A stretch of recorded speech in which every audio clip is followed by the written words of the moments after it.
날마다 더하게 하시는 원형교회라는 제목으로 말씀의 은혜를 받고자 합니다. 지난해 한국에서는 영화 관상이라는 영화가 극장가를 휩쓸었습니다.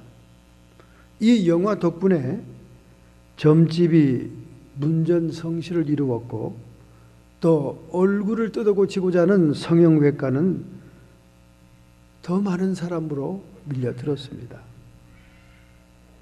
이처럼 우리 한국 사회가 숙명론에 사로잡히는 그런 양상을 보이고 있는 것입니다.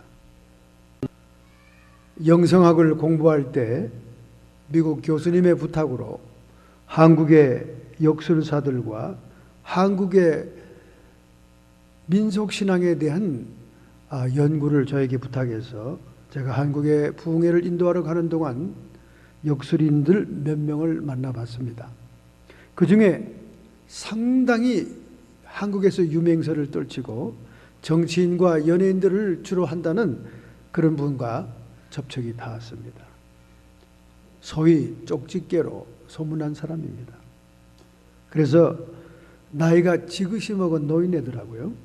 그분과 대화를 나눌 때 도대체 노인장께서 점을 치는 원리가 뭐라고 생각합니까?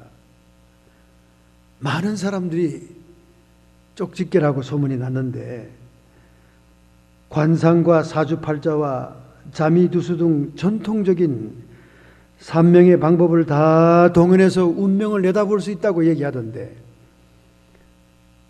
그 점의 원리가 뭡니까? 제가 영성하게 메모를 남겨서 리포트를 쓰기 위해서 질문을 했습니다. 그때 그는 이렇게 물었어요. 자신의 가슴을 가리키면서 저는 그저 사람들이 마음에 원하는 것을 알려줬을 뿐인데 스스로 알아서 내 말을 따라 하더이다. 그렇게 얘기하는 거예요. 일종의 점술이라는 것은 마음의 암시를 거는 기술이라는 얘기입니다. 그렇지 않습니까, 여러분? 고서의 책들이 어떻게 오늘 21세기의 현대인들의 마음을 쪽집게처럼 집어낼 수 있겠습니까? 사람들이 원하는 것이 무엇인지를 읽어내고 그것을 얘기해 주면 스스로 알아서 따라 하더라는 거예요. 그러면서 하는 말이 쪽집게라 그러는 거예요. 아마 제가 학적으로 연구하기 위해서 리포트를 쓰기 위한 사람이라니까 자기 속마음을 털어놓은 것으로 제가 생각합니다. 결국 역술인들은 다양한 방법을 동원합니다. 온갖 자료를 다 동원하죠. 그러면서 다른 사람들의 마음에 주술을 거는 것뿐이라는 거예요. 오늘날 널리 퍼져 있는 사주풀이는 10세기께의 중국 서사평의 정서 연애 자평에서 연원이 되었습니다. 만세력에 따라 천간지지의 8글자를 뽑고 음양오행의 역관계에 따라서 규룡화복을 점치는 그런 방법, 온갖 책자를 다 참관하죠.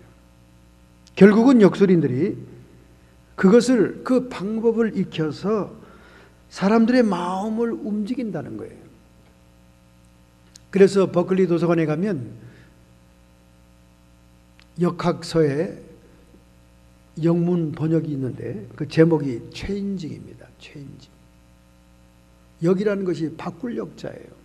결국 인간의 운명과 인간의 사람의 미래를 바꾸어 나가는 최인징이다 그 말이죠. 그 바꾼다는 것은 그 사람의 마음의 상태에 대해서 바꿔진다는 거예요. 불교의 법구경도 마음이 모든 것에 앞선다. 마음을 강조하지요. 육아의 대학에서도 마음의 지각 능력과 자발성이 수신제가의 출발점이다. 그렇게 마음들을 강조하고 있습니다. 특별히 성경 마태복음에는 7장에서 두드려라 열릴 것이니라. 다른 역술들과는 전혀 반대 방향의 말을 하고 있는 거죠. 즉 믿음의 원리를 얘기하고 있는 겁니다. 모든 역수들은 인간의 마음에다가 주술을 거는 거예요. 암시하는 겁니다. 스스로 자발적으로 그 말을 따라 살아가도록 만들어내는 거예요. 그러나 우리의 기독교는 문을 두드려야 됩니다. 누군가 우리를 도울 타자가 있다는 거예요. 즉 신이 있다는 거죠. 그 신을 믿음으로써 우리의 인생이 목적과 열매를 거둬나가는 인생이 될 수 있다. 전혀 타종교와는 다른 그런 원리에 있는 것이 우리 기독교의 믿음의 원리입니다. 사실은 이런 숙명론은 지배층에서는 굉장히 좋은 겁니다. 지난 월스트리트에서 1%의 부자들을 향해서 99%의 서민들이 데모 시위를 했잖아요. 데모 시위를. 돈 있는 자, 권력 있는 자, 가진 자들이 모든 다수의 서민을 지배하고 있다. 그러니까 이런 다수 계층들이 자기의 지위를 확고하게 세우기 위해서는 숙명론보다 좋은 도구가 없는 거예요. 나는 그렇게 가난하게 태어났다. 나는 그렇게 모자란 인생을 살게 태어났다. 뭐 이런 숙명론적인 이런 주술은 특수한 계층들에게 서민들을 지배하는데 너무나 좋은 도구다 그 말이죠. 이처럼 우리 인간 사회는 부익분, 빈익빈, 빈부차이 이런 모든 사회의 계층 간의 갈등과 알력이 있는 사회입니다. 결국 자본주의는 부자, 자본주 계급과 그리고 노동자 계급으로 갈려지면서 그 빈부의 격차로 붕괴될 것이라는 많은 경제학자들의 예언이 대두되고 있는 것입니다. 그러나 오늘 우리가 읽은 이 본문, 교회의 원형인 초대교회는 이런 계층 간의 갈등을 해소하는 공동체였습니다. 남녀노소 빈부 귀친의 차별이 없이 모든 사람들이 한 마음으로 모였다 하는 것이 오늘 본문의 놀라운 언급 아닙니까? 사람마다 두려워하는데 사도들을 인하여 기사와 표적이 많이 나타나니 믿는 사람이 다 함께 있어. 믿는 사람이라면 모두 투게더 했다 그 말이에요. 함께 있어. 모든 물건을 서로 통용하고 또 재산과 소유를 팔아 각 사람의 필요를 따라 나눠주고 날마다 마음을 같이 해서 남녀노소 빈부 귀천 사회 지위 계층을 망라하고 한 마음이 되어서 성전에 모이기를 힘쓰고 집에서 떡을 떼며 기쁨과 순전한 마음 퓨허스 순전한 마음으로 음식을 먹고 하나님을 찬미하며 또 온 백성에게 칭송을 받으니 주께서 구원받는 사람을 날마다 더하게 하시니라. 사도들의 복음 전도로 인해서 복음을 들은 자의 수가 점차로 증가하고 일단의 무리가 형성되게 되는데 바로 이 무리가 교회의 전신입니다. The prototype church. 교회의 원형입니다. The archetype church. 이런 모범적인 모습의 결과는 백성들의 칭송을 받게 되었고 하나님께 구원받는 사람, 하나님께서는 구원받는 사람을 날마다 더하게 하시는 결과를 가져준 겁니다.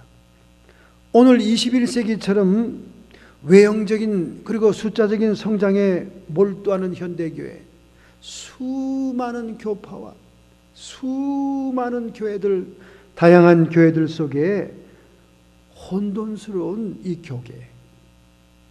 교회의 양상을 지켜보면서 우리는 그 교회의 원형을 추적해 나가야 됩니다. Archetype, the archetype church. 도대체 교회의 원형은 무엇인가? 교회의 본 모습은 무엇인가? 교회의 본질은 무엇인가? 교회의 알맹이는 무엇인가를 우리는 이 원형교회에서 찾아야 될 줄로 믿습니다. 먼저 우리 42절을 한번 보겠습니다. 저희가 사도의 가르침을 받아 서로 교제하며 떡을 떼며 기도하기를 전혀 힘쓰니라. 이 원형교회의 첫 번째 모습은 교제하는 말씀의 공동체였습니다. 날마다 마음을 같이하여 성전에 모여 떡을 떼며 찬양하며 기도하기를 힘썼는데 중요한 것이 사도의 가르침이었다, 그 말이죠. 바로 이 사도의 가르침이라는 것은 예수 그리스도의 가르침을 전달하는 거예요. 오늘 우리가 교회 안에서 어떤 교제, 어떤 친목을 서로 다짐할 때 거기에 핵심되는 알맹이는 예수 그리스도의 가르침, 사도의 가르침이라는 그 알맹이를 벗어나서는 안 된다는 거예요. 그 가르침을 중심에서 말씀을 통한 교제가 이루어져야 된다. 그리고 떡을 떼고 그리고 함께 찬양하고 기도하는 그런 공동체다. 그렇게 분명하게 지적을 하고 있는 것입니다.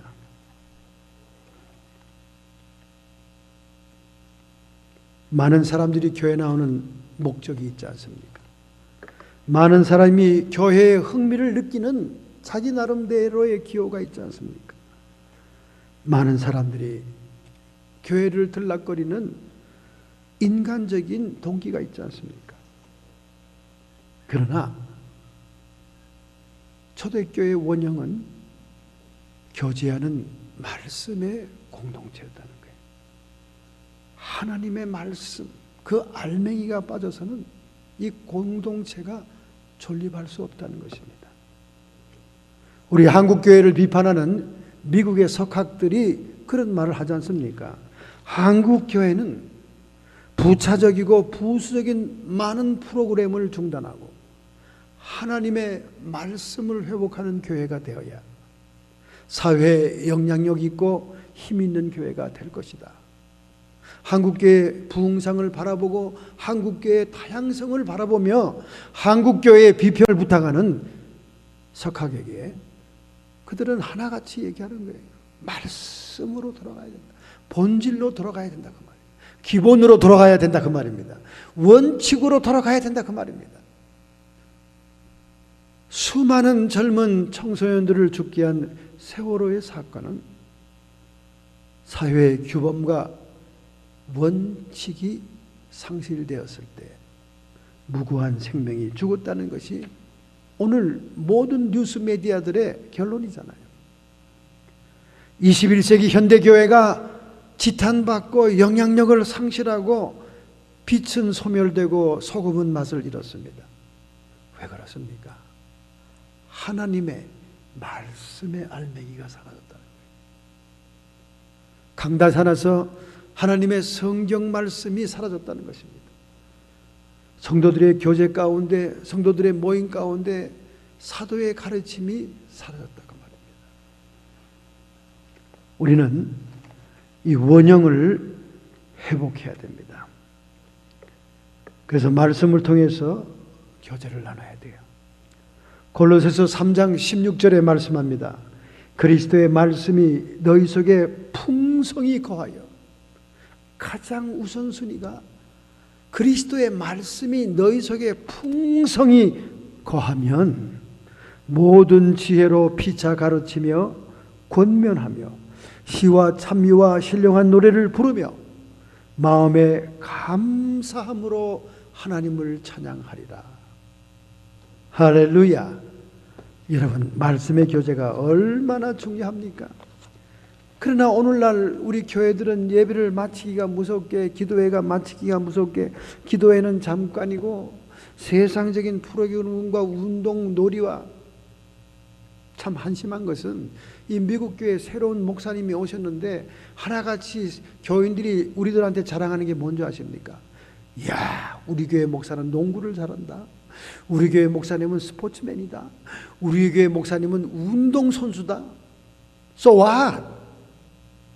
아니, 하나님의 말씀을 감당한 주의 종이 모든 잃어버린 영혼들의 영적인 분별과 영적인 치유를 위해서 세워지는 하나님의 종이 운동선수처럼 운동 잘하는 게 무슨 그렇게 대수냐 그 말입니까? 그 말의 내용 속에는 게임과 재미와 오락에 대한 기대감이 있는 게 아닙니까? 너무나 한심하게 생각됐어요. 왜 그들은 인터림 패스터, 임시 목사님을 두면서 그가 영성의 사람인지 말씀의 사람인지에 관심이 없고 운동 잘한다는 게 흥분돼 가지고 막 어쩔 줄을 모르는 거예요. 정말 기가 막힌 21세기 현대교회 아닙니까?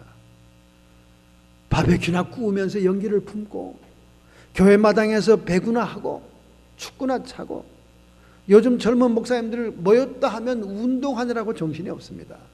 한쪽에 골프팀 따로 모여서 골프 가고, 한쪽에 배구팀 모여서 배구하고, 그냥 세미나 뭐 하면 광고 시간에 자 농구팀들 모이세요. 뭐 무슨 운동 시합 왔습니까? 조용한 환경이 달라진 그런 미국 기도원에 모였다면 숲길을 거닐고 오솔길을 거니며 명상하고 주님과의 깊은 영적인 대화를 하는 모처럼의 자신의 개인적인 삶을 떠난 그런 영적인 교제의 삶으로 들어가는 그런 시간을 가져야지, 뭐 떠들썩하게 뭐 족구를 하자 뭐 하자 어떻게 하겠다는 거예요 도대체. 현대교회가 기본으로 돌아가고 본질을 회복해야 됩니다. 하나님의 말씀으로 가야 돼요. 고지식하게 성경을 인용하고 성경을 풀어주면 전부 다 고개를 떨굽니다. 고개를 살레살레 흔들어요.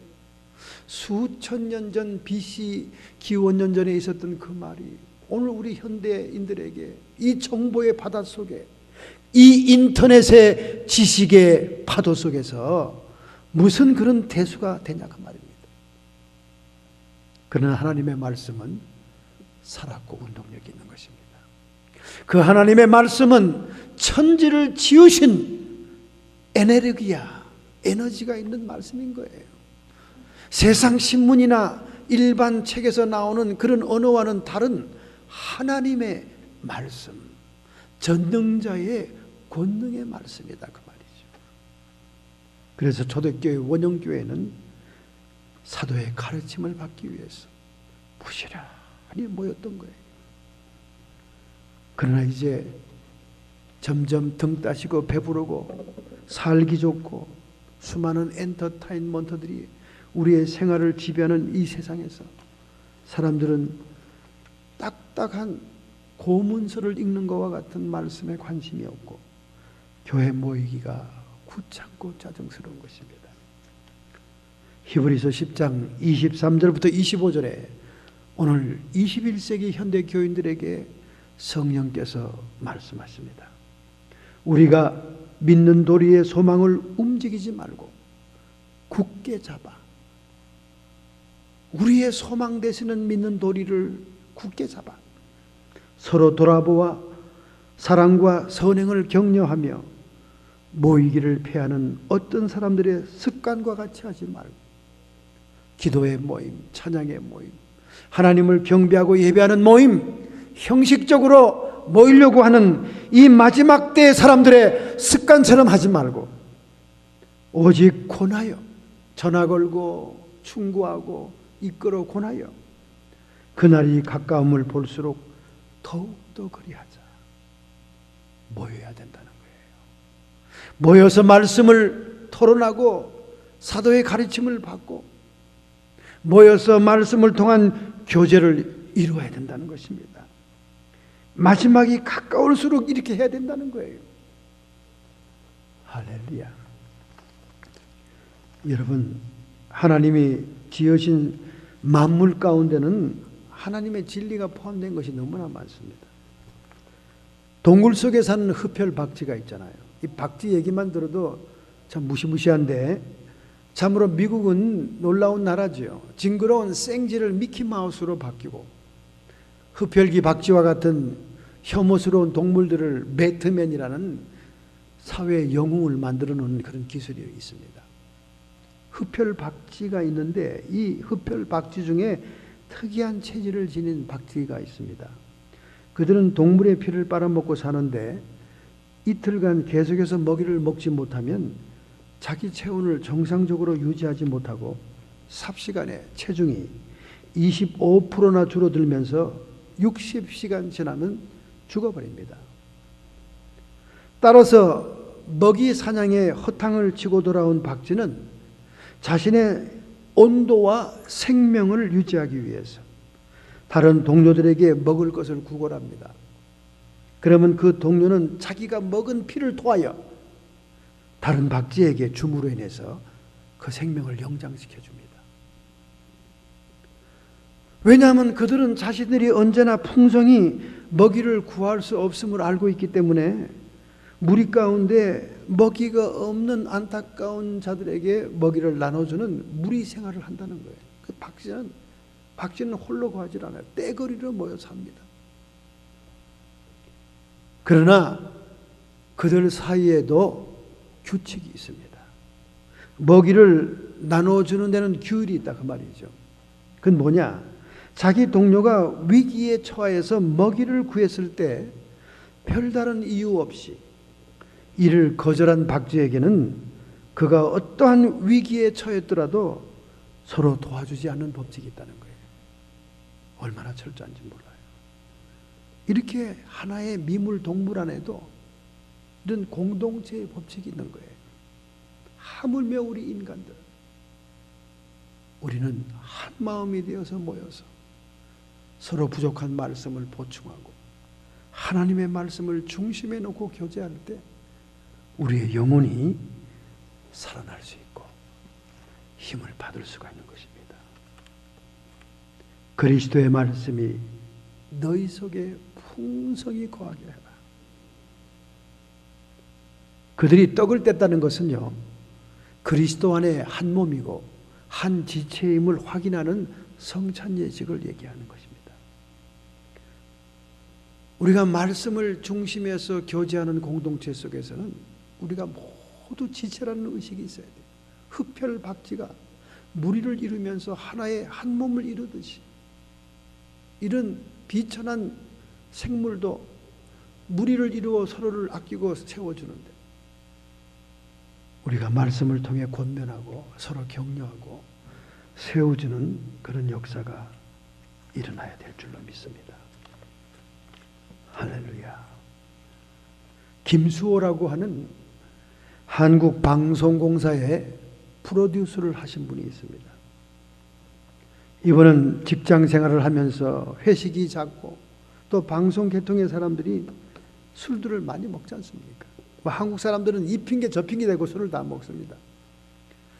그러니 교회 다니는 아내가 너무나 그 남편이 안타까운 거예요. 몸도 축가지만은 그 생활이 직장 아니면 술집이고 그리고 술 취한 모습으로 엘리베이터에 쓰러져 있으니 자식들이 뛰어내려가서 그 아버지를 끌어오는 것도 하루 이틀이지. 그래서 그는 교회 나가 눈물로 남편을 위해서 기도합니다. 그런데 어느 날 드디어 남편이 몸이 좀 이상한 느낌을 받게 되자 걱정에 쌓여 있는 거예요. 걱정에 쌓이는 남편에게 아내가 툭 쳤습니다. 툭 치고 찔러보는 걸 고구마 전도라고 그러잖아요. 김기동 집사, 지금 목사가 됐지만 콕 찔러본 거예요. 당신 이럴 때 좀 교회 나가면 얼마나 좋겠어. 애들하고 내가 나가는데 나는 만날 과부댁 같아. 사람들이 나를 전부 다 쳐다보면서 미망인이 홀로 애들을 키우는 주부인 줄 알아. 그러면서 안타깝게 하니까 이 남편이 좀 아내가 미안스러웠던 거예요. 왜냐하면 허구한 날 술 먹고 와서 엘리베이터에 쓰러지면 그 앞까지는 어떻게 옵니다. 오면 애들이 다 총줄통에 내려가서 그 아버지를 막 끌고 올라오는데 막 셋이서 힘을 다해서 올라와 재우거든요. 그러니까 남편이 문득 미안한 생각이 났고 그리고 얼굴이 누래지면 황달기가 생기면서 간에 이상이 오는 것 같으니까 걱정도 되니까 그래 소원 들어주지 뭐 까진 건 뭐 죽은 사람 소원도 들어주는데 그리고 그 아내와 자식들이 나가는 교회를 따라간 거예요. 그런데 생전 처음 들어간 교회 왜 그렇게 웅성거리고 시끄럽습니까? 더구나 통성기도할 때 두 주먹을 불끈 쥐고 소리를 치는 사람, 머리를 흔드는 사람, 뭐 여러 가지 모양으로 통성기도할 때 정이 똑 떨어지는 거예요. 아니 이 사람들이 왜 이렇게 아비규환이야. 그래서 옆에 있는 아내를 봤더니 아내도 역시 막 전심을 다해 기도하는데 막 뚝뚝뚝뚝 눈물을 흘리면서 기도하는 거예요. 눈물을 흘려가며 기도하는 아내의 모습을 보던 그의 마음속에 이런 마음이 떠올랐습니다. 아니 이 아내가 나 몰래 무슨 죄를 저렇게 많이 지었기에 저렇게 눈물을 흘리나 걱정이 되더라는 거예요. 자기가 직장생활과 동료들과 술 먹고 다니느라고 아내와 아이들이 챙기지 못했는데 아내가 저렇게 눈물을 뚝뚝뚝 흘리고 기도하는 거 보니까 나 몰래 죄를 지었나. 그래서 차 타고 오는 길에 운전하면서 옆에 있는 아내에게 물어봤습니다. 여보, 당신이 나 몰래 무슨 죄를 그렇게 많이 지었길래 그렇게 기도 시간 내내 눈물을 흘렸답니까? 물어봤습니다. 그때 아내가 빙긋이 웃었습니다. 내가 당신의 구원 문제를 놓고 당신의 방탕하는 그 생활을 청산하게 해달라고 기도하면 눈물이 저절로 펑펑 쏟아진답니다. 그때 이 남편은 핸들의 앞을 정면을 응시하면서 얼굴이 붉어졌습니다. 그런데 그 예배를 마치고 돌아온 그날 밤 말이죠. 이 김수호 씨는 밤새도록 잠을 못 자고 뒤척거렸습니다. 웬 뱀이 나타나가지고 자기 몸을 막 뺑뺑 감으면서 협박을 하는 거예요. 그래서 식은땀을 흘리며 아침에 깨가지고 아내한테 물어본 거예요. 여보, 나 어저께 밤에 뱀 때문에 잠을 못 잤어. 이게 뭐요? 아내가 하는 말이 그건 사탄이야. 당신이 뱀에게 사탄에게 얽매여 살아왔는데 이제 그 결박을 풀어헤치고 주님께 나가려고 그러니까 이놈이 못 나가게 하려고 협박친 거지 뭐야. 꿈에도 징그러웠지. 했더니 말도 마. 내가 꿈에 얼마나 징그럽고 그놈 뭐 뱀대가리에서 헤어나려고 몸부림치는지 몰라. 그러니까 여보, 그게 당신의 영의 상태야. 그러니까 이제 말 더 이상 토를 달지 말고 조용히 교회 따라다니시오. 그래서 그 꿈 때문에라도 이 남편이 계속 아내와 아이들과 함께 한 교회에 따라다녔습니다. 교회를 가다 보니까 은근히 그 소리 지르고 떠드는 사람들의 기도에 적응이 되기 시작한 거예요. 아무까진 거 나도 뭐 술집에서 술 취한 김에 소리 지르고 노래도 불렀는데 한번 따라 해보자. 그래가지고 자기도 막 이제 지금 당면한 진급 문제, 직장 동료 가운데 강 부장이라는 사람이 자기 속색이 아프게 하는데 그 사람이 막 소리 지르면서 기도를 했단 말이에요. 웬일입니까? 그 기도를 하고 나니까 그렇게 가슴이 후련하고 집으로 돌아오는 발걸음이 가벼웠던 거예요. 그래서 야 여보, 그 소리 지르는 게 그게 약이네. 그러게요. 소리를 지르면 그만큼 간절함이 들어가는 거고 부르짖는 자에게 하나님이 응답하신다 그랬어요. 그러니까 앞으로 계속 그렇게 소리를 질러 대봐요. 그랬더니 나도 이제 적응됐어. 그러면서 점점 신앙이 좋아지기 시작합니다. 아내를 따라 교회 나가는 횟수가 잦아지게 되었습니다. 주일 예배가 끝나고 돌아올 때는 그 뒤에 안내 탁자에 있는 전도지를 한 움큼 몰래 집어서 안주문에다 집어넣어 가지고 방송국 다니면서 사람들에게 도나줬습니다. 그러면 사람들이 이 친구 이거 왜 이렇게 됐어? 그리고 막 웃고 술 친구들이 야지를 놓고 조롱을 하는 거예요. 아니 왜 이래? 다 마누라 잘된 덕이지 뭐야. 우리 아내가 오랫동안 기도했단다. 그래서 내가 이렇게 됐지. 아이고 참 웃겨. 하여간 네가 그런 날이 다 있어. 사람들이 막 약을 올려도 거기에 상관이 없게 된 겁니다. 2년 가까이 믿음 생활을 하다 보니까 교회에서 구역장이라는 직분도 주게 되었습니다. 그래서 점점 지역에 있는 사람들에게 전도하게 되고 아는 친구들에게 교회 나가자고 얘기를 하게 된 거예요. 그러다 보니까 술친교는 다 떨어져 나갔습니다. 거기서 베델 성경 공부를 시작했어요. 베델 성경 공부는 그 루터 교회에서 만든 성경 교재입니다. 그 교재로 몇 주간 공부를 하니까 너무 그 말씀이 달고 좋은 거예요. 말씀을 체계적으로 가지고 있으니까요. 천지창조부터 요한계시록까지. 점점 그 말씀이 자기를 점령하기 시작한 거예요. 살아계신 하나님의 말씀이 불처럼 자기 영혼 속에 들어와 해오리바람처럼 흔들어 놓기 시작하는 것입니다. 그가 말씀을 공부하다가 통회하게 됩니다. 하나님의 능력 있고 권세 있는 말씀이 자기를 압도하는데 그는 무릎을 꿇고 통곡하게 됩니다. 점점 그의 구습을 깨트리고 그의 나빴던 세상 습관이 사라지기 시작했습니다.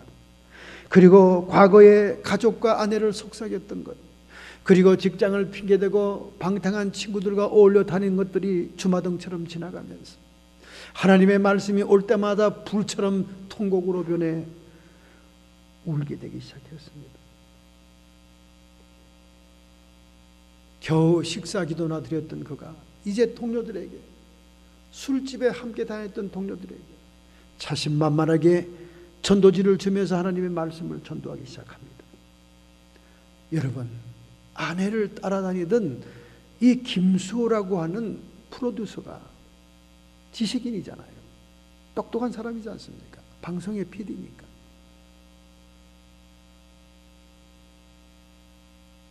직장 동료들, 같이 놀던 사람들 앞에서 하나님의 복음의 말씀을 전도하는 것은 보통 변화의 역사가 아닙니다. 더 이상 술 친구는 없습니다. 더 이상 그에게 회식 자리 가자고 조르는 사람도 없습니다. 그러나 그는 변했던 거예요. 살아있고 운동력 있는 하나님의 말씀이 그를 붙잡으니까 그는 불덩어리가 된 겁니다. 아내보다 자식들보다 더 통성으로 기도하고 더 하나님 앞에 찬양하고 더 열심히 하나님의 말씀을 꿀맛처럼 먹으면서 그는 새벽기도, 식사기도, 출근기도, 엘리베이터 안에서 혼자 남게 되면 기도하고 퇴근기도, 귀가기도, 취침기도 하루에 10번씩 하나님께 기도하는 기도의 사람으로 변화되기 시작했습니다. 이제 나에게 남은 일은 나와 같이 하나님을 모르기 때문에, 나와 같이 하나님의 말씀의 맛을 모르기 때문에, 나와 같이 인생의 삶의 원리를 모르기 때문에 저렇게 길거리를 유리방황하고 밤늦게까지 술 먹고 어깨동무하고 고성방가하는 저 친구들을 전도해야지. 여러분, 어떻게 됐습니까? 술집이나 전전하던 이 PD가 이제는 밤거리에서 전도지를 나눠주기 시작한 겁니다. 할렐루야, 할렐루야. 특별히 직장 동료였던 이유빈 집사의 간증으로 그는 전도 생활에 크나큰 결단을 하게 됩니다. 여러분, 성령의 능력을 받은 자만이 전도하는 것이 아닙니다. 하나님의 말씀이 운동력 있게 내 마음속에 살아있다면 누구든지 담대하게 씨를 뿌리면 하나님의 성령이, 하나님 나라의 권세가 나도 모르는 사이에 그 영혼들을 사로잡을 수 있습니다. 그래서 그는 처음으로 부끄럽고 창피했지만은 어깨띠를 두르고 야간 무대들을 대상으로 해서 밤중에 전도를 나간 거예요. 속천 호수를 끼고 데이트하는 족속들과 술집을 전전하는 많은 직장 동료들, 자기 또래의 사람들에게 쪽복음과 전도지를 주게 되었던 거예요. 왜냐하면 하나님의 말씀이 그 안에서 불처럼 약동하고 역사하니까 견딜 수가 없었던 거예요. 이제는 아내가 걱정이 됩니다. 아니, 저희가 뭐에 빠지면 정신이 없네. 아내가 걱정이 될 정도예요. 밤에 술 먹어서 해롱거리는 시간에 땀을 뻘뻘 닦으면서 전도하고 돌아오는 거예요. 그래서 자기 또래의 술집을 방랑하는 15명을 전도하게 됩니다. 할렐루야. 그들을 모아놓고 성경 공부를 인도하기 시작한 것입니다. 곤혹스러워하고 당황스러웠던 그가 그 15명의 사람, 자기와 같이 술집을 전전방황하던 직장 사람들에게 하나님의 말씀을 가르치는데 그 중에 4명이 까꾸러진 거예요. 4명이 공부하다 통곡을 한 겁니다.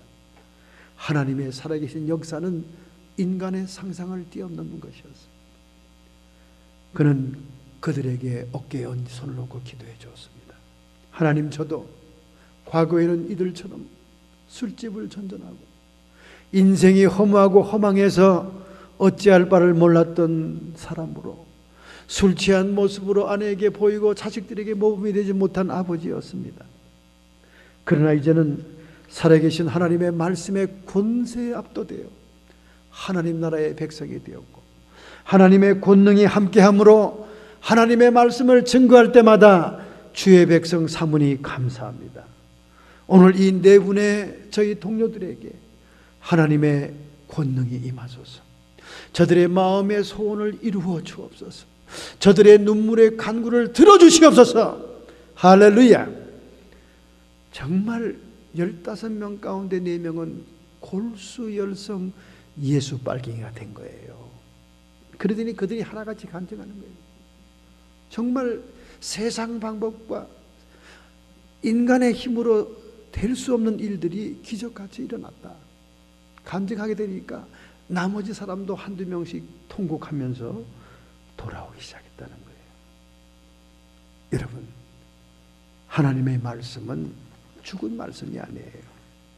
하나님의 말씀은 인간의 언어가 아닙니다. 내가 너희에게 이르는 말이 영이요 생명이라. 하나님의 말씀은 생명의 씨앗이요, 하나님의 말씀은 능력의 씨앗이요, 하나님의 말씀은 하늘나라의 권세를 가지고 있는 말씀이에요. 이 말씀으로 교제한 초대교회, 교회의 원형은 날마다 더하는 축복이 일어났습니다. 오늘 이 김수호 집사에게 임했던 하나님의 말씀의 권능이 여러분의 심령에 임하기를 축원합니다. 할렐루야. 두 번째, 44절 45절입니다. 믿는 사람이 다 함께 있어 모든 물건을 서로 통용하고 또 재산과 소유를 다 팔아 각 사람에게 필요를 따라 나누어 주고, 날마다 더하게 하시는 원형교회 The Archetype Church는 나누는 사랑의 공동체였어요. 사랑의 나눔이 있었습니다.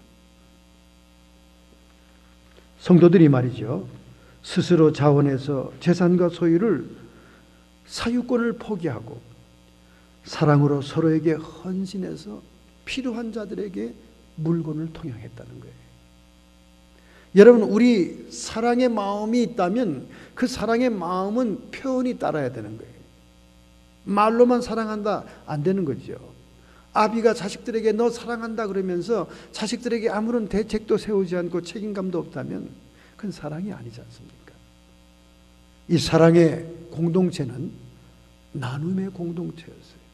가난한 자, 없는 자, 어려운 자들을 서로 통용하며 물건을 서로 사용할 수 있도록 통용했다는 거예요. 혹자는 이 말씀을 통해서 공상주의의 원조다, 이렇게 얘기하는 사람이 있습니다. 여러분, 아닙니다. 분명히 아니라고 얘기합니다. 여러분, 칼 막스가 공산주의 이론을 만들었죠. 칼 막스는 1818년부터 1883년도까지 독일의 과학적 사회주의자로서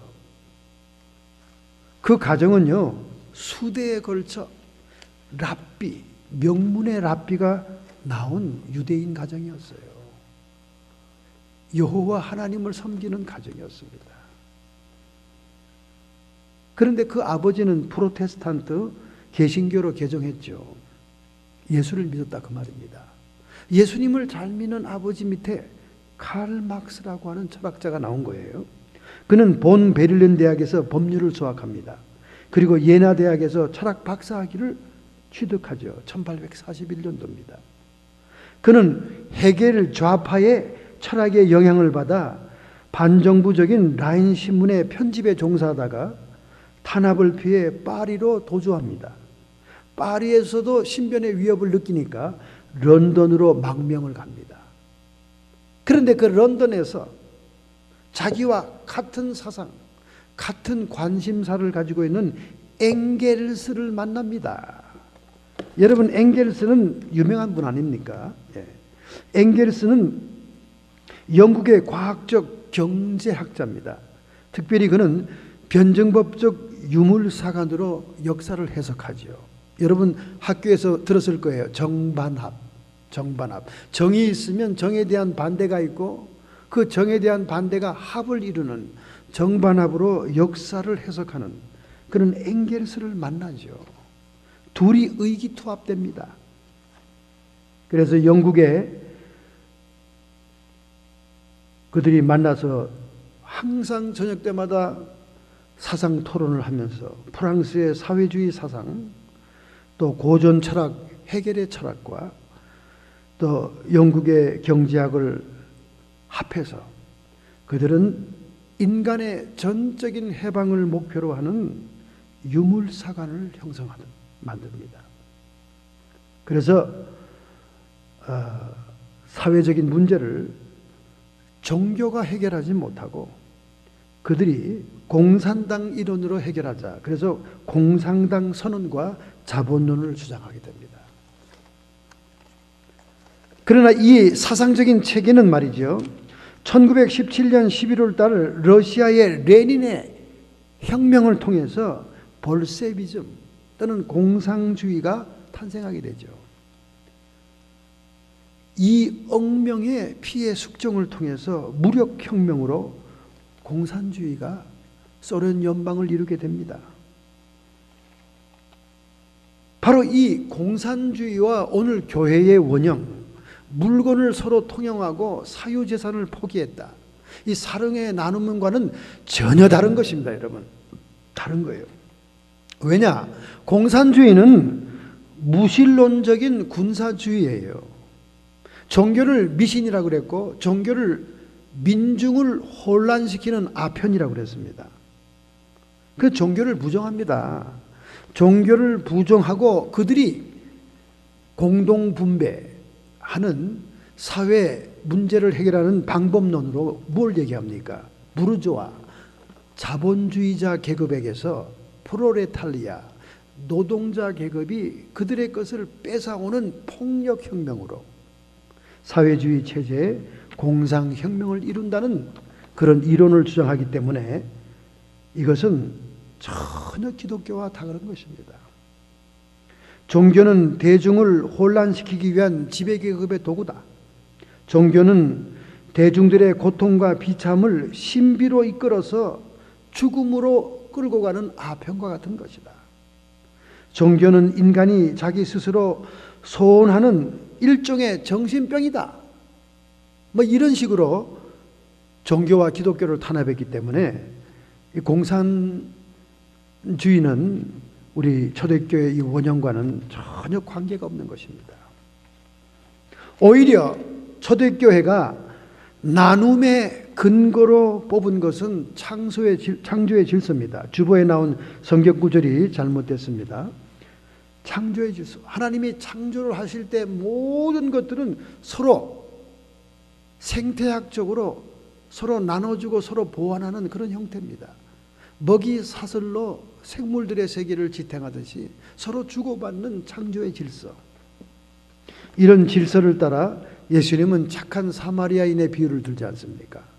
강도 맞는 사마리아인이 사회의 지도층과 지도자들이 그를 버리고 갔지만은 가장 서민적인 사마리아인이 그를 끌어다가 여관에 맡기면서 치료해 주었다는 이웃을 사랑하는 사마리아인 비유를 들잖아요. 누가복음 10장 25절이죠. 그리고 부자 청년과의 대화가 있지 않습니까? 부자 청년이 영생을 얻기 위해 주님을 찾아오죠. 선한 선생이요, 어찌하면 영생을 얻을 수 있습니까? 그러니까 예수님 뭐라 합니까? 율법을 지켜라. 율법을 다 지켰는데요. 오늘 현대 종교인들의 착각이 바로 이겁니다. 오늘 현대 성도들의 착각이 이겁니다. 율법을 다 지켰다는 겁니다. 여러분, 율법의 정신이 뭡니까? 1계명부터 4계명은 하나님의 사랑이요, 5계명부터 10계명은 인간 사랑입니다. 정말로 인간을 사랑해서 6계명을 다 지켰다면 예수님의 말에 토를 달 수가 없는 거죠. 그렇다면 내가 온전하기 위하여 온전이라는 말은 complete. 내가 율법을 지켰다 하니 율법의 사랑의 정신을 complete, 성취하기 위해서 너희 모든 재산을 팔아 가난한 자에게 주고 나에게 따르라.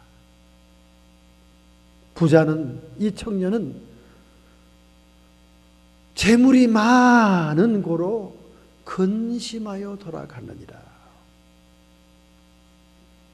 이 부자 청년의 대화 속에서 우리 주님은 사랑의 정신은 실제로 베푸는 데 있다는 거예요. 그래서 이 부자 청년이 이루지 못한 것을 이루겠다고 그 후에 많은 제자들이 그 길을 따라간 것이 아시시의 성 프란시스예요. 수많은 탁발성들이요, 수많은 빈자의 모습으로 신앙생활했던 사람들, 그리고 광야의 사막의 수도사들, 부자 청년이 이루지 못한 것을 내가 이루겠다. 그래서 부자 상인 아들들이 그 모든 것들을 가난한 자에게 주고 주님의 제자로 따르는 그런 역사적인 인물들이 수없이 많았지 않습니까? 주님의 말씀과 그 행위가 바로 나눔의 정신이었어요. 사도행전 20장 35절에 주 예수의 친히 말씀하신 바 주는 것이 받는 것보다 복이 있느니라. 할렐루야. 여러분이 줄 수 있는 자라면 여러분 복받은 자예요. 할렐루야. 꾸지 않고 구걸하지 않는 자라면 얼마나 복받은 사람입니까? 예수님이 친히 말씀하기를 주는 자가 받는 자보다 복이 있느니라. 그 이유가 구약성경에 설명이 다 나오죠. 구약성경 설명 들려줄까요? 잠언서 8장 24절 25절입니다. 흩어 구제하여도 더욱 부하게 되는 일이 있나니 과도히 아껴도 가난하게 될 뿐이라. 우리가 흩어서 구제해도 오히려 더 부하게 된다는 거예요. 그런데 과도히 아끼고 인색한 사람들은 도리어 가난하게 된다는 거예요. 이게 하늘나라의 원리입니다. 구제를 좋아하는 자는 풍족하여질 것이요 남을 윤택하게 하는 자는 윤택하여지리라. 남을 잘되게 하는 사람은 자기가 더 잘 된다는 거예요. 여러분, 우리 사회 직장생활이나 장사하면서 남들이 못되게 하고 남들을 헐트하고 깎아내리고 이간질하고 이러는 사람들 잘 되는 사람 봤습니까? 지지리도 안 돼요. 지지리도 안 돼요. 남들을 흉보고 남들을 깎아내리고 남들이 안 되기를 원하는 사람, 그 영의 상태를 보여주는데요. 옆에 이런 큰 우리 한국의 축대 같은 돌담에 하수구가 하나 탁 보이더라고요. 그 하수구 구멍에서 독국물, 초록색 독국물이 흘러나와요. 영혼들을 죽이는 자다 그 말이에요. 오히려 남을 윤택게 하고 남을 격려하고 칭찬하고 남이 잘 되면 좋아하는 이런 사람들이 더 잘 된다는 거예요. 이것이 하늘나라 원리입니다. 믿으시면 아멘 합시다. 할렐루야. 가난한 자를 구제하는 자는 여호와께서 꾸이는 것이요. 여러분과 제가 가난한 자에게 뭘 도와주잖아요. 그럼 그 사람이 우리에게 갚을 길이 없는데 하나님 여호와가 빚쟁이가 된다는 거예요. 하나님이 우리에게 갚아준다 그 말입니다. 가난한 자에게 구제하는 자는 여호와께서 꾸이는 것이요 여호와 하나님이 친히 갚아주리라. 할렐루야. 여러분, 이런 체험을 해야 정말 초대교회 원형교회의 성도, 하나님의 은혜에 충만한 성도지. 지금까지 신앙생활 3, 40년 해보면서 이런 체험이 없는 자들은요, 이 하늘나라의 원리를 모르고 체험하지 못한 사람이요, 정말 재미없는 인생 살고 있는 것입니다. 가난한 자를 구제하는 자는 여호와께서 꾸이는 것이요 여호와 하나님께서 친히 갚아주리라. 가난한 자가 우리에게 되돌아줄 게 없어요. 하나님이 갚아주겠다는 겁니다. 이런 개런티와 보장이 있는데 우리가 어찌 입으로만 사랑한다 하면서 예수님 동생 야고보 말한 것처럼 너희들이 입으로만 나불나불대면서 옷도 하나 헐벗은 자에게 주지 못하고 굶주린 자에게 먹을 것을 주지 못한다면 그게 어찌 사랑이냐? 그거 어찌 행함이 있는 믿음이라고 할 수 있느냐? 그렇게 탄식하지 않습니까? 누가복음 6장 38절에 예수님께서 친히 오늘 여러분과 저에게 말씀합니다. 주라. 주라고 말씀합니다. 주라. 그리하면 너희에게 줄 것이니, 구약의 말씀이나 신약의 예수님의 말씀이나 똑같지 않습니까? 주라. 그리하면 너희에게 줄 것이니, 하나님이 대신 준다는 거 아닙니까? 곧 후이되어 누르고 흔들어 넘치도록 하여 너희에게 안겨주리라. 우리는 그냥 좁게 줬어요. 근데 하나님이 우리에게 갚아줄 때는 안겨준다 그 말이야. 너희의 헤아리는 그 헤아림으로 나도 너희를 헤아릴 것이니라. 그냥 페니를 세고 쩐을 세면서 아까워서 달달달달달 떨면서 헤아리면 하나님도 너희를 복줄 때 달달달달 떨면서 준다 그 말이에요. 왜 그렇습니까? 너희가 대접을 받고자 하는 대로 먼저 대접하라고 그랬으니까. 하나님도 인간도 우리가 받고 싶은 만큼 먼저 대접할 때 후이되어 누르고 넘치도록 안겨주리라. 할렐루야. 이런 근거로 해서 원형교회, 초대교회는 유무상통하면서 필요한 사람들에게 물건을 나눠주고 사랑의 나눔을 가졌다는 거 아닙니까? 할렐루야. 오늘 여러분과 저희 교회에 이런 사랑의 역사가 있다면 어찌 하나님이 축복을 내리지 않겠어요? 부자 청년이 모든 십계명을 다 지켰다고, 모든 십계명을 다 지켰다고 랍비 되시는 예수님에게 그렇게 당당하게 얘기할 정도면 굉장히 종교 생활을 잘한 모범적인 청년인 겁니다. 더군다나 청년이. 그런데 예수님은 딱 뽑아내잖아요. 너에게 한 가지 부족한 것이 있노니. 이론적으로 하나님을 사랑하고 계명적으로 인간을 사랑한다고 하지만은 한 가지 부족한 것이 있는데 뭐냐? 실천이 안 됐다고 봐요. 실천이. 정작 내 있는 재산을 나누어 흩어서 가난한 자에게 주는 것을 안 했다는 거 아닙니까? 오늘 여러분의 신앙이 관념적이고 개념적이고 이론적인 신앙이라면 하나님이 결코 우리의 신앙을 인정할 수가 없는 것입니다. 수많은 성경 지식, 수많은 사랑의 말씀이 우리 안에 머무러 있다 할지라도 오늘 내가 냉수 한 그릇 대접하지 못했다면 우리는 온전하지 못한 거예요. 우리는 한 가지 부족한 것이 있는 것입니다. 바로 초대교회, 이 원형교회는 나누는 사랑의 공동체였다는 거예요. 여러분, 오늘 이 말씀을 들으면서 여러분 주변에 혹시 나의 도움이 필요한 자가 있겠는가? 한번 곰곰이 성령의 감동과 인도를 따라 한번 생각해 보세요. 내가 정말로 주님의 사랑을 나누는 의미에서 사랑의 구제를 한 적이 있는가? 남이 잘 되게 하기를 원하는 때가 있었는가? 이런 마음을 한번 여러분이 체크업을 해봐야 됩니다. 체크업을 해봐야 됩니다. 마르틴 루터가 설교를 마쳤습니다. 광고 시간이 되었어요. 마르틴 루터가 목회하던 비텐베르크 성당은 거대한 성당입니다. 그리고 말씀을 증가하는 강단이 공중에 이렇게 따로 돼 있어요. 그래서 사다리 타고 이렇게 쫙쫙쫙쫙 올라갑니다.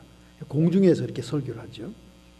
정말 그 비텐베르크의 교회에 들어가니까 감격적이고 눈물이 납니다. 설교를 마치고 광고하는 시간에 여러 가지 많은 사람들이 나와서 광고를 하는데 한 빈민촌에서 고아원을 건립하기를 원하는 전도사가 여러 성도들에게 고아원 건립을 위해 도와달라는 광고를 하고 있습니다. 그때 갑자기 강상에 높이 서 있던 그 루터가 층계를 막 뛰어내려오더니 회중석을 따라 막 그냥 뛰어나가 버렸어요. 사람들이 웅성거리면서 아니, 저 목사님이 어디 가시는 건가? 이때 마르틴 루터는 자기의 사제관, 자기의 목사관에 들어가서 자기 서재의 책상 서랍을 확 열었습니다. 거기에는 금메달이 있었어요. 그것은 독일인이 받는 최고의 상인 요아킴 메달이었습니다. 루터는 큰 소리를 외치면서 그 메달에게 소리를 쳤습니다. 요아킴, 내가 거기서 잠자고 있을 때가 아니야! 소리를 치면서 그 금메달을 확 쥐고 뛰어오더니 광고를 하고 눈물을 흘리는 전도사의 손에다 쥐어줬습니다. 그 마르틴 루터의 즉각적인 행동력에 감동을 받은 성도들이 웅성웅성거리면서 그 자리에서 건축원금을 한 겁니다. 그날 당일에 빈민촌에 세워질 수 있는 고아원의 건물을 세울 돈이 다 나온 것입니다. 할렐루야. 마르틴 루터에게는 이런 과감한 실천력이 있었기 때문에 종교개혁을 성취한 거예요. 물론 하나님의 보호하심이 있었지요. 근데 행동력이 있다는 거예요. 행동력. 여러분, 오늘 여러분과 저에게도 이런 사랑의 행동력이 있어야 됩니다. 하버드 대학 심리학 과정에 있는 학생들이 실험을 했습니다. 마더 테레사가 인도의 빈민굴에서 사람들에게 사랑을 베푸고 시술하는 그런 모습의 기록 영화를 보는 한 무리의 학생들이 있었고, 그 다음에 한 주간 뒤에는 아돌프 히틀러가 아우슈비츠 수용소를 통해 수많은 사람들을 죽이고 가스실로 보내는 그런 참혹한 장면이 있는 기록 영화를 두 학생 그룹이 보게 했습니다. 그리고는 AGA 지수를 조사했다는 거예요. 면역 지수를 조사했습니다. 그랬더니 마더 테레사의 사랑의 행동 기록 영화를 본 학생들의 면역과 그리고 아돌프 히틀러의 수용소의 참혹한 학살의 장면이 기록된 그 영화를 본 사람하고는 천지 차이로 변화가 일어났다는 거예요. 사랑의 기록 영화를 본 그들에게는 면역 지수가 막 올라간 거예요. 그런데 학살의 현장의 기록 영화를 본 학생들은 면역이 뚝 떨어졌다는 거예요. 여러분, 이건 뭘 얘기합니까? 오늘 여러분과 제가 정말로 사랑을 베푼다면 우리 육체도, 우리의 모든 기관 오장육부 세포도 강건해진다는 거예요. 할렐루야. 그래서 암에 걸렸던 사람들이 자원활동하고 사회봉사활동하다가 그 암에서 치료받고 일어나는 경우가 얼마나 많습니까? 우리는 사랑을 실천하고 다른 사람을 구제하고 윤택하게 할 때 하나님이 우리를 도와주시고 축복하십니다. 이와 똑같은 실험이 UCB 버클리 대학에서도 있었습니다. 버클리 생물학과에서 세 분류의 쥐를 갖다 실험한 거예요. 첫 번째 쥐는 혼자 두었습니다. 두 번째 쥐는 5마리와 함께 두었습니다. 세 번째 쥐는 비록 한 마리였지만은 먹이를 줄 때 따뜻한 사랑의 손으로 먹이를 주었습니다. 한 마리 있었던 1번 쥐는 600일 동안 살았고, 두 번째 5마리와 함께 무리를 지어 살면서 먹이를 먹었던 쥐는 700일을 살았고, 비록 한 마리였지만 매번 식사를 줄 때마다 따뜻한 사랑의 말을 하면서 따뜻한 사랑의 접촉을 하면서 주었던 쥐는 960일을 살았다는 거예요. 3번 쥐의 뇌소포는 사방의 세포들과 연결을 맺으면서 뻗고 발달하여 훨씬 무거운 뇌가 되어 있었다는 거예요. 쥐에게 사람을 알거나 이해할 수 있는 능력은 없습니다. 그러나 쥐의 그 모든 능력을 초월하여 어떤 존재와의 사랑의 연결은 그들의 생명, 뇌와 수체의 성장 호르몬을 인지하여 자극시켜서 건강하고 오래 살도록 했다는 거예요. 그래서 부부가 오래도록 해우하는 노인들이 장수한다 그러잖아요. 사랑의 대상이 있는 부부가 있는 그런 노인들이 장수한다지 않습니까? 저희 아버님도 좀 더 오래 사셔야 됐어요. 왜냐하면 우리 할머니 할아버지 사신 거 보면 90 살아야 되는데 우리 할머니 할아버지는 다 100세 직전에 돌아가셨거든요. 근데 마지막 순간까지 부부가 같이 있었어요. 할머니 할아버지 항상 부부가 같이 잠자리를 드시고 그랬어요. 부부가 서로 사랑을 나누니까 무병장수한 거죠. 노인이 돼서 돌아가신 거예요. 근데 아버님이 홀로 되니까 그 부모님들의 수명을 못 따라가시더라고요. 더 사실 것 같고 굉장히 건강했는데 그냥 갑자기 그냥. 근데 상당히 외로워하시는 건 사실이었어요. 자식이 많아도 자식들이 잘해줘도 외로운 건 외로운가 보더라고요. 쓸쓸히 밤늦게까지 사극 드라마를 보고 있는 모습을 뒤에서 보면서 화장실에 갔다 오다 보면 참 외로우시겠구나 하는 느낌이 들고 그랬습니다. 여러분, 초대교회의 원형은 사랑의 나눔의 공동체였습니다. 오늘 여러분과 저는 항상 기도하며 중보 기도하며 우리 주변에 우리의 공동체 사랑하는 성도들 가운데 우리 믿음의 식구들부터 나의 도움의 손길이 필요한 자가 누군가, 내 기도가 필요한 자가 누군가, 내가 물질에 도움을 줘야 할 자가 누군가, 내 사랑을 부어줄 자가 누군가를 우리는 항상 실행해야 될 줄로 믿습니다. 할렐루야. 최근에 월식이 있는데 달이 핏빛으로 변하는 거예요. 2100년까지 8번의 피달이 생긴다는 거예요. 블라드문. 여러분, 이 핏빛달은 신구약 성경에 다 예언된 예언입니다. 요엘서 2장 31절. 여호와의 크고 두려운 날이 이르기 전에 해가 어두워지고 달이 핏빛같이 변하리라. 이 말을 받아서 사도행전 2장 20절에 주의 크고 영화로운 날이 이르기 전에 해가 변하여 어두워질 것이요 달이 변하여 피가 되리라. 지난 4월 15일에 달이 지구의 그림자에 가려서 월식 현상이 발생했습니다. 근데 월식 현상이 까맣게 되는 게 아니라 붉은 핏빛을 낸다는 말이에요. 이것이 문제라는 거죠. 미 우주항공국 나사에서는 월식이 평균 1년에 한 번 정도 있지만은 이번에는 18개월 내에 4번 왔다는 거예요. 블라드 문을 테드라드라고 이렇게 얘기합니다. 오는 10월 8일, 내년 4월 4일, 그리고 9월 28일 등 몇 번에 걸쳐 피달이 생긴다는 거예요. 피달이. 근데 놀라운 것은 모두 유월절과 장막절, 유대 여호와의 절기에 맞추어서 핏빛의 달이 생긴다는 거예요. 그래서 구약 성경과 신약 성경의 예언을 따라 책을 쓴 목사님들이 많습니다. 여러 명이 책 썼어요. 마크 빌츠 목사님, 마크 히츠 콩 목사님, 그리고 최근에 뉴욕 타임즈의 베스트셀러 올라간 텍사스 코너스톤 교회의 존 헤이기 목사의 핏빛달에 대한 예언의 말씀의 책을 썼습니다.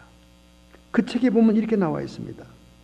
이 헤이기 목사님은 시오니즘적인 이스라엘 예언에 아주 능통한 분이에요. 제 서가에도 이분의 책이 여러 권 있습니다. 그 최근의 책에 보면 이런 말이 있습니다. 지금 역사상 붉은 핏빛의 달이 된 것은 유대절기와 일치할 때 반드시 역사적인 사건이 일어났다는 거예요. 1492년도에는 유대인이 스페인에서 추방되었고 콜럼버스가 미국 대륙을 발견했고 유대인의 정착지 제공이 있었다. 1948년도에는 핏빛의 달이 생겼을 때 이스라엘 국가가 탄생했다. 1967년도에는 이스라엘의 6.1 전쟁으로 아랍 연합군을 물리쳤고 예루살렘 성을 탈환했다. 그러니 앞으로 나타날 유대의 절기와 겹치는 핏빛의 달은 과연 역사에 무슨 정변을 일으킬 것이냐. 성경에 이런 징조를 보면 너희는 머리를 들어라. 그리고 기뻐해라. 너희의 구원의 날이 가까웠습니다. 여러분, 이렇게 집중적으로 핏색깔의 달이 생기는 것은 하늘의 징조라는 거예요. 이 잔 헤이그 목사는 말하기를 이 하늘의 우주는 하나님의 계시판으로 모든 인류에게 하나님의 사인과 징조를 주는 것이다. 그렇게 말씀하는 책을 썼습니다. 저는 그 책을 보며 굉장히 충격을 받은 거예요. 이제는 정말 세상이 끝으로 가고 있구나. 우리가 이럴 때일수록 원형교회였던 초대교회처럼 히브리서 10장 23절 25절에 말씀하고 있는 것처럼 우리가 믿는 도리의 소망을 움직이지 말고 굳게 잡아 서로 돌아보아 사랑과 선행을 격려하며 모이기를 패하는 어떤 사람들의 습관과 같이 하지 말고 오직 권하여 그날이 가까움을 볼수록 더욱 그리하자. 할렐루야. 이 존 헤이그 목사도 말하기를 이렇게 마지막 때의 징조가 가까우면 가까울수록 우리는 하나님의 교회에 모여야 산다. 하나님의 교회가 피난처다. 하나님의 교회에서 모여 기도하고 찬양함으로 주님의 날을 준비해야 된다.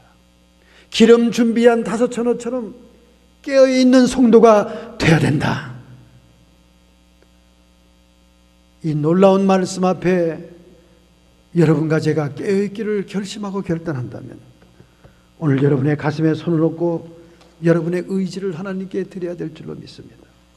여러분의 결단을 하나님께 표현해야 될 줄로 믿습니다. 전능자가 오늘 우리와 함께 계십니다.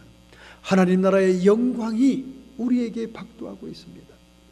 하나님 아버지, 저희들은 연약한 인간이로서 환경만 변해도 우리에게 희생과 손해만 따라도 우리가 주님을 배교하고 배신할 만한 그런 연약한 존재가 아닙니까?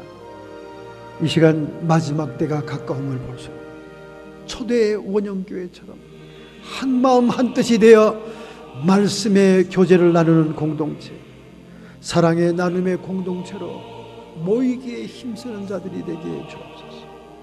이렇게 살기를 결단하는 성도들을 주님 안수하고 축복해 주시옵소서.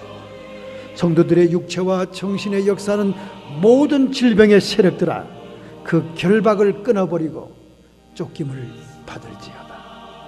우리의 마음속을 사로잡고 있는 세상, 나를 드러내고 내 중심대로 살고자 하는 육신의 모든 욕심 속에서 오직 성령의 평강과 인도가 머물게 해 주옵시고 의와 평강과 희락이 이루어지게 해 주시옵시고 끊임없이 우리를 회방하고 위협하는 악한 마귀 사탄의 세력들은 예수님의 이름 권세로 쫓김받을지어다.